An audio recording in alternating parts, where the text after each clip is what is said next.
नमस्कार, आप देख रहे हैं आरजे रमझाझर और मैं हूं पुखराज सिंह। एक तरफ किसान अपने लागत मूल्य पाने, शिक्षित बेरोजगार नौकरी पाने के लिए देशव्यापी आंदोलन पर बैठे हुए हैं, वहीं दूसरी ओर प्रशासनिक नुमाइंदे वेतन विसंगति, पदोन्नति को लेकर प्रशासन के गले का फांस बन रहे हैं। देखिए रिपोर्ट।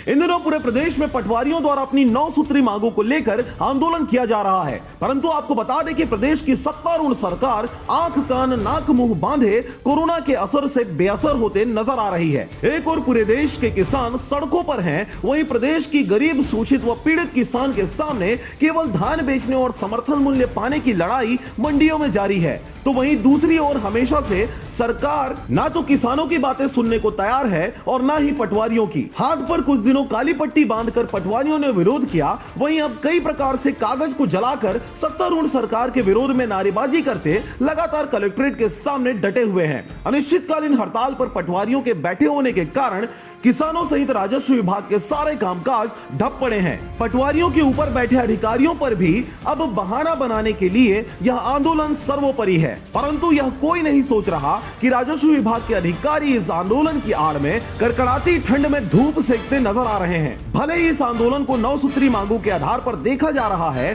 परंतु इसका असर सबसे ज्यादा किसान आंदोलन पर ही पड़ता दिखाई दे रहा है।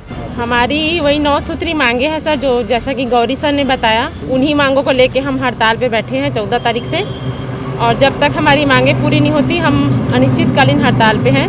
बहरहाल सड़कों पर किसान और कलेक्ट्रेट के सामने पटवारी अभी भी डटे हुए हैं, परंतु आगामी दिनों में यह देखने वाली बात होगी कि सबसे पहले किसकी मांगों को पूरा करते सरकार अपनी लाज बचाने में कामयाब होती है। बलौदाबाजार के पलारी से धनेश आडिल की रिपोर्ट, आरजे रमझाझर।